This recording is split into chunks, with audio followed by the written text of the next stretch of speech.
Good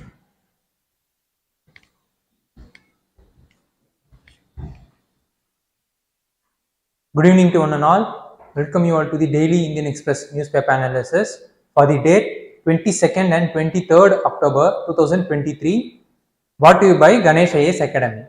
Okay, let's get into the today's newspaper analysis.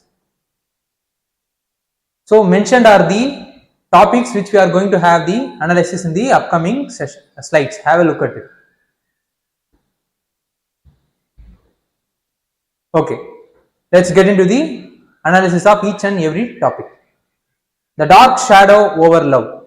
See, this is the article being written in the Indian Express, where the author has discussed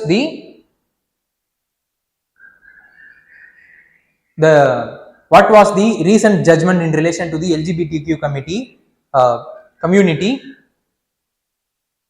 and what we can expect in the future course in the judicial as well as the legislature aspect. So this is what the overall gist of the article which came in the Indian Express newspaper. See, what the author has said is that men as well as women cohabitated even before the state or the government as the concept got evolved. So, and according to the Alfred Kinsky, men and women also lived in a relationship. So the term gay as well as lesbian are not a different term. It was part and parcel of human evolution according to the article. And till 2018, the LGBTQ community in India were punished under section 377. See, section 377 deals with unnatural sexual intercourse, and in 2018, under Navtej Singh as well as Navtej Singh vs Union of India case, the Supreme Court has overturned its 2013 judgment by scrapping down the section 377, so that the punitive action which is taken under the section 377 which will not be taken hereafter, so that it opened the gateway for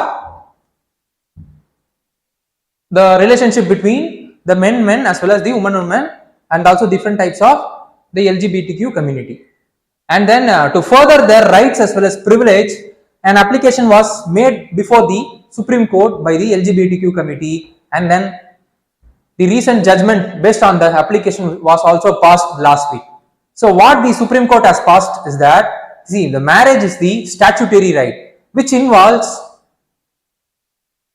men as well as women. That is, it is the statutory act between the statutory right between heterosexual couples, and then it is the parliament duty to make law in relation to the homosexual couples, and then the persons have the right to choose the partner irrespective of the judgment. So this is what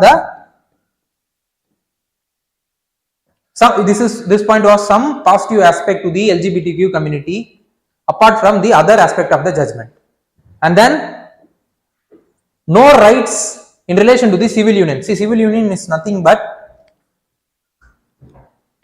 the statutory act or the rights being enjoyed by those homosexual as well as the LGBTQ community if it has been legalized, like in the case of the statutory rights being enjoyed by the normal heterosexual community.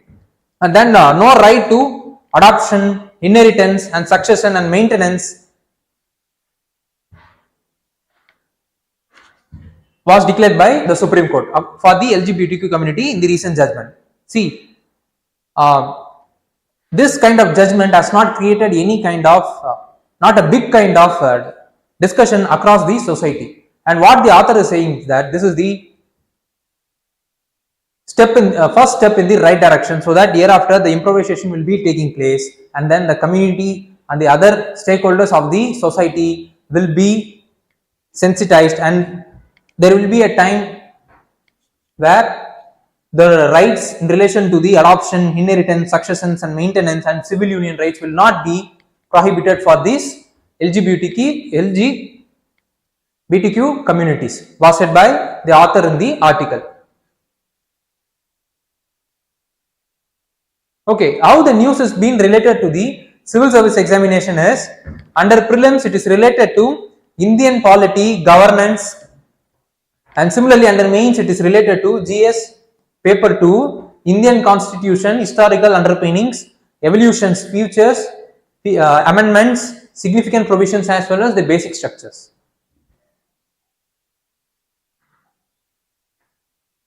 So these are all the countries where the same-sex marriage has been legalized.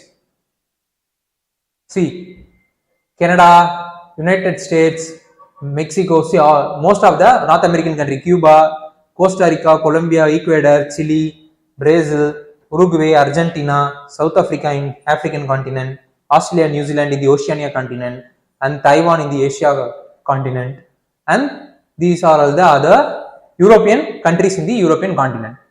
So in this region only, or in these countries only, the same-sex marriage has been legalized. We could able to see that majority of the African continent and majority of the Middle East as well as the Asian continent has not yet legalized the same-sex marriage. So what the arguments is going now in favor of the same-sex marriage is that it will enhance the, if the legislative rights as well as the constitutional right has been enforced to safeguard the rights of those LGBTQ community, means the spirit of the constitution will be ensured, so that the article 14, right, which ensures right to equality across section of the people, will be ensured not only in letter but also in the case of spirit. It will be inducing the liberal thoughts in the society. It will make the conservative as well as the stigmatization of the society to be reduced.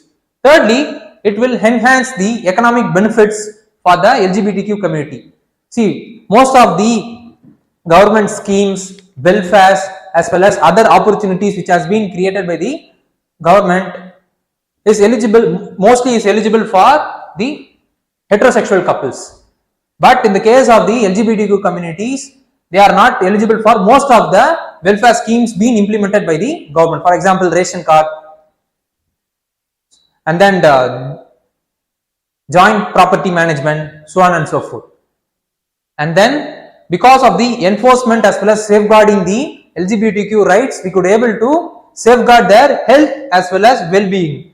Health in the sense psychological, mental, as well as physical and other related aspect of the health will also be safeguarded for the communities of LGBTQ, or the individuals those who are under the LGBTQ communities.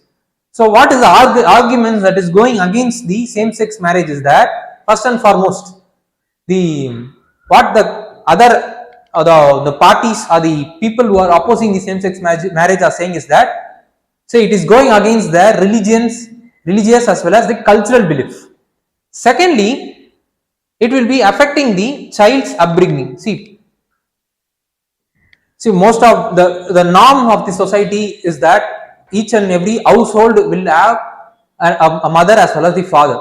So if the same-sex couple is adopting a child, means, and the child is being upbringed by those parents, means, then the child might be having some psychological issues when it is seeing the outer world which is different from the house in which the child is living. And also what other other people or the individuals those who are opposing are saying is that it will affect the health of the child. Why? Because see, most of the same-sex couple or the LGBTQ community couples have been affected by the emotional as well as the mental traumas. Such kind of emotional as well as mental trauma could be transferred to the child which they are upbringing. Thirdly, it will have the conflict in the society. Most of the society has been patriarchal, and as well as it has some, not some, more of the stigmatization. If this kind of liberal as well as forward related aspect is being induced in the society, means surely there will be some conflict will be taking place. Such kind of the arguments being placed by those people who are opposing the same-sex marriages. So what need to be studied further is, first and foremost, we should know about what is the Special Marriage Act, why it is called special marriage, and what are all the important provisions being involved in it. Secondly, we should also know about Article 44 of the Indian Constitution, that is the Uniform Civil Code. Thirdly, we should also know about what is the Transgender Act and what are all the important provisions being ingrained in it. Fourthly, there need to be we have to have a clear understanding about what does the inclusive development is. See, if the health as well as the statutory and then the constitutional rights of those LGBTQ community is being ensured, means surely it will be acting as the enabling factor for the inclusive growth as well as development in the country, because they are also part of our country only. So that is the analysis in relation to the recent judgment and the argument in favor as well as against for the same-sex marriages in India.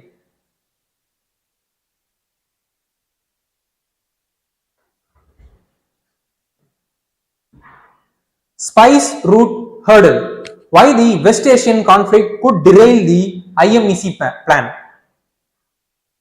See, the IMEC, the India, Middle East as well as the European corridor, which was signed as the outcome, one of the initiative of during the G20 summit. And IMEC is nothing but a cross-border road, port, rail connectivity to enhance the trade activity across the continent, so that the logistics as well as the traffic related problems in terms of the trade route will be reduced, which in turn will be increasing the trade efficiency as well as the economic growth across the region where the IMEC corridor is going to be built. Initially, the logistic problem will cause some havoc or reduce or delay in the implementation was accepted by the country who have signed the IMEC plan. But the new geopolitical tension, that is the Israel-Gaza war that is happening in the Middle East, will also hinder the IMEC implementation. How? Why? Because see,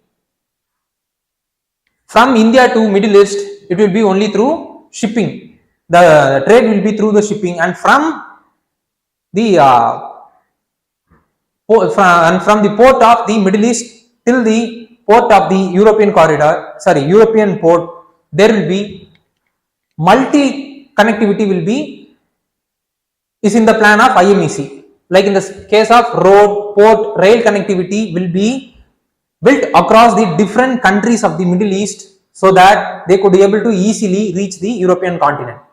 So if the rail, port as well as the road connectivity need to be built across the country in the Middle East, means there need to be some diplomatic cooperation need to be taking place. But because of the Israel and Gaza war that is happening in the Middle East region, the Arab countries are now backing the Gaza, and that they are straightly opposing the Israel because of the heavy bombardment that has been happening in the Gaza Strip. And this might have the lack of tension as well as the coordination problem in implementing the IMEC corridor. And then what US has said is that, see, US for the past a decade has made effort to normalize the peace process, normalize the peace activities in the Middle East by signing the Abraham Accord, through which the relationship between the Israel as well as the other Arab communities or the countries being normalized.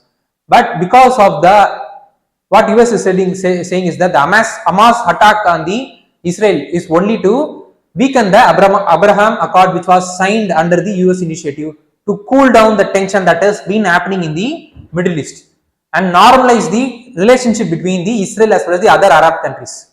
So Hamas does not like the cooling down of relationship between Israel as well as other Arab countries. So that is the reason why they have launched the attack on Israel, and they are creating the tension in the region. This is what they claim by US. So what US is saying is that all the Arab countries need to back Israel. This is what the claim actually US is making by saying that Hamas is responsible for every havoc or the disaster that is happening in the war that is taking place in the Gaza Strip. How the news is being related to the examination is, Under prelims, the news is related to current event of national as well as international importance. Similarly, under mains, it comes under GS paper 2, bilateral, regional as well as global grouping and agreement involving India or affecting the India's interest.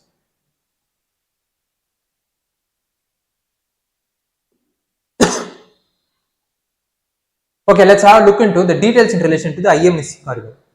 It is the corridor which was signed between India and European Union, and then the countries like Saudi, Jordan, Israel, and Israel is also part of it.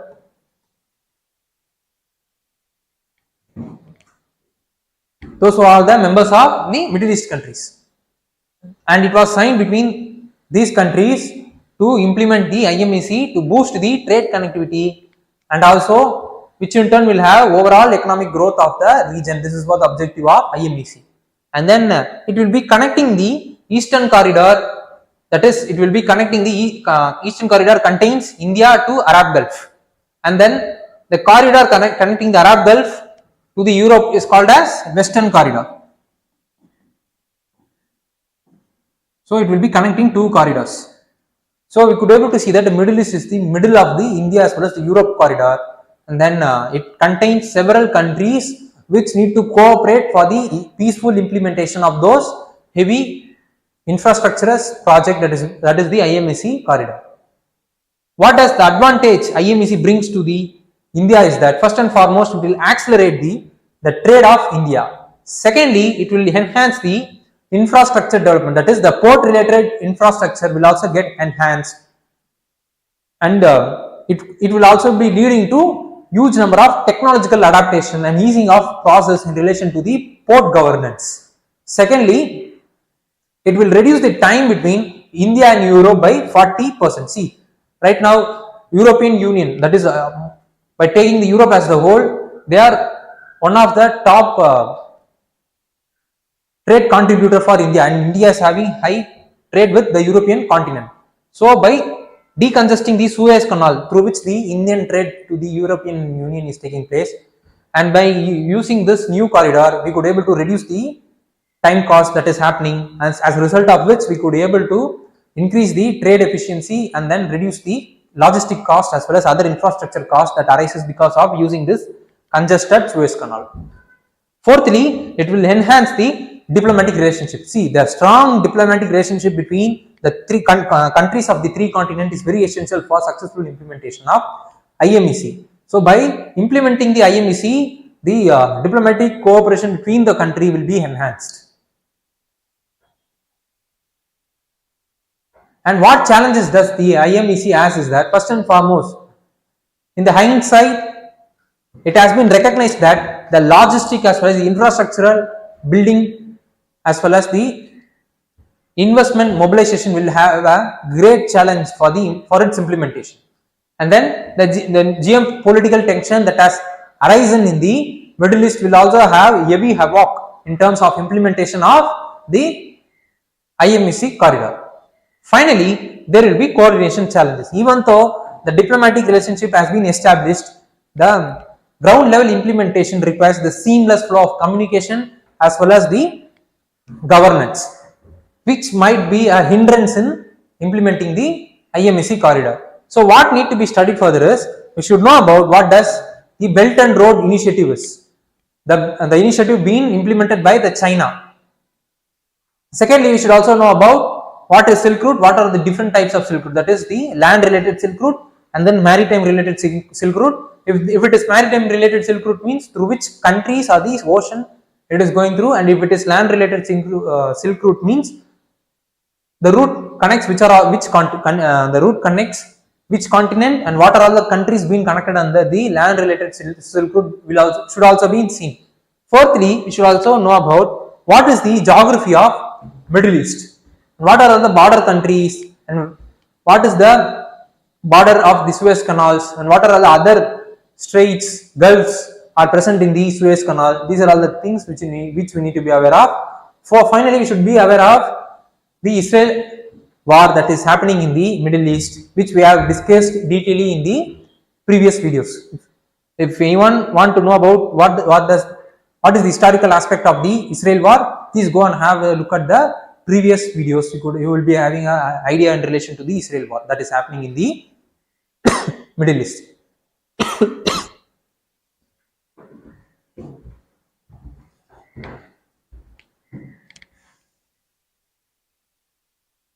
Vienna Convention.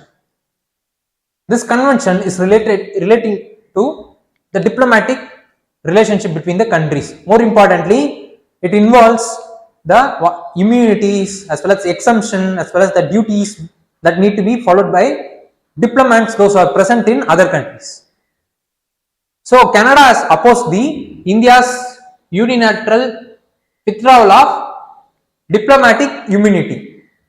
What India has said is that to have parity, that is, India is having oddly 20 diplomats in Canada, but Canada is having more than 20 diplomats in India. So that to bring a parity and then to reduce the interference of Canadian diplomats in the internal affair of our country, India has taken such a decision. Both the countries are pointing out the Vienna Convention to back their stance. So what does this Vienna Convention is about? We will look into the details in the upcoming slides. First, we will look into how the news is related to the examination. First, the news is related to UPSC exam under prelims, current events of national as well as international importance. Similarly, under mains, it is related to bilateral, regional and global groupings and agreements involving India or affecting the India's interests. So these are all the areas through which the news has been linked with UPSC syllabus. So what does this Vienna Convention is about? See, the Vienna Convention was signed by 1969 as a UN treaty, and it sets a common principle and terms to ensure the safeguard of the diplomats who are present in the other countries, and also to ensure the friendly relation and the proper communication between the diplomats, those who are present in other countries and with their mother country.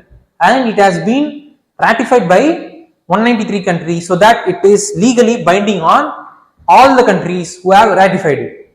So what does the term diplomatic immunity is? It is a privilege of exemption from laws and tax being granted to the diplomats, and to work without any kind of fear or intimidation by the country in which they are present.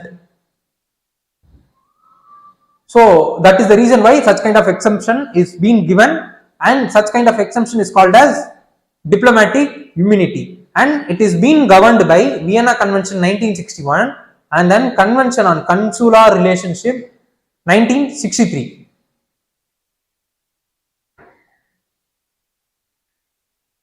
So what is the features of the Vienna Convention is that the diplomatic agents as well as their premise is immune from the jurisdiction of the state authority or the country in which they are present. Secondly, they could be able to communicate freely with their mother country without any hindrance of the country in which they are present. Thirdly, they have a diplomatic immunity, which we have discussed in the previous slide. Fourthly, they should not interfere with the internal affairs of the country in which they are present. If they are interfering means, then the country has the right to send them out of their country to their own mother country. So it also has some procedures to terminate their relationship. So what does the article 11.1 of the convention is? This is the article which our external affairs of India has pointed out to take back the diplomatic immunity which has been given to the Canada diplomats. It deals with the size of the international missions that is present in the country. If the country wanted to reduce, means the limit for the diplomatic missions in the country need to be reasonable, so that if there is no bilateral agreement with relation to the limits of the diplomatic missions or the diplomatic agents those who are present in the country means, then it has given an opportunity for the state, that the receiving state, that is the state which has the foreign diplomats, may keep the size of the mission within the limit, if within the limit which is reasonable for them. If a country is saying that, if the diplomats, those who are present in the country without any, it is against the reason of the country in which they are present, means then that country has the full right to send those foreign diplomats to their mother countries. So this is what the articles being pointed out by our external affairs minister in relation to the tussle that has happened between the Canada and India. So what need to be studied further is, we should know about India and Canada relationship. What are all them economical, strategical, as well as the cultural, as well as people to people relationship. These are all the other aspects which we need to be aware of. Secondly, we should also know about what is the 5 high intelligence. Who are all the members are part of this 5 high intelligence group, and what is the reason for forming the group. Thirdly, we should also know about Canada as well as the North American entire geography. So this is the area which we need to be aware of, further aware of.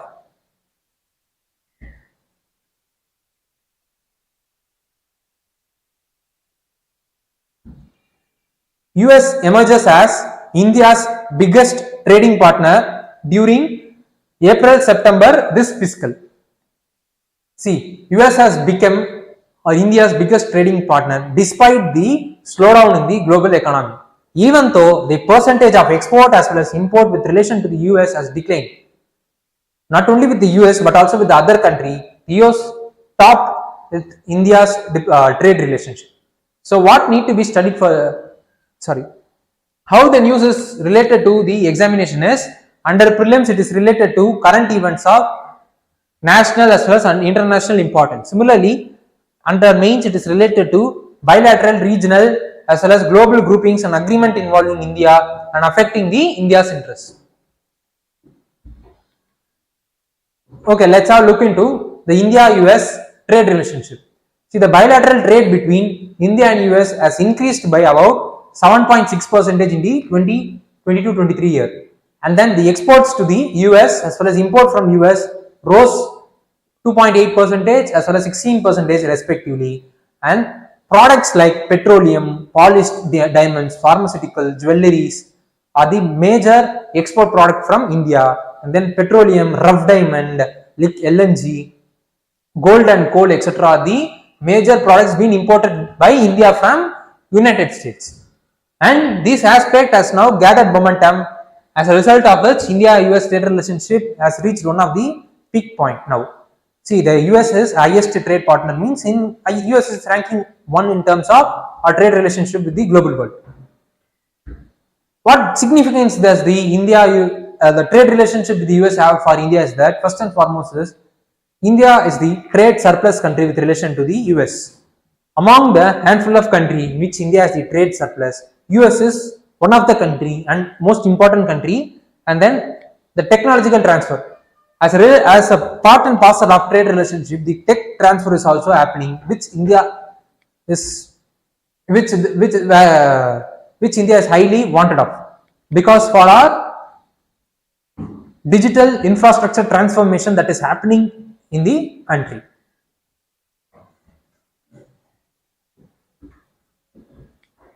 So what is the concern between the India and US trade relationship is that India is having the equal amount of trade as it has with US with China, and with China we are having trade deficit that is acting as one of the main concern. Secondly, the trade protectionism being followed by US is also hindering the free movements of goods as well as services.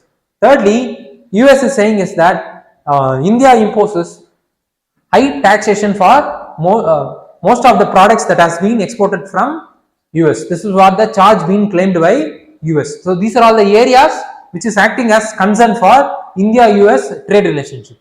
So what need to be studied is, you should know about what are the other aspects of India-US relationship. What is the defense related relationship, strategic related relationship, and what are all the cultural and other people to people relationship. These are all the other areas which we need to be aware of. So secondly, we should also know about the quadrilateral grouping, and then I2 U2 grouping, which was formed under the initiative of US and India. And we should also know about what is the geography of North America as a whole. So these are all the other areas which we need to be aware of.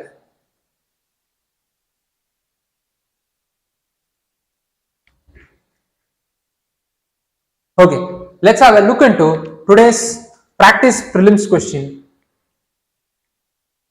So mentioned on the board is the today's practice prelims question. I want those students, those who are watching the current affairs session of Ganesh IAS Academy online, please do comment the option point for the question which you are seeing right now on the board. Okay, with this we have reached the end of today's session. So thank you.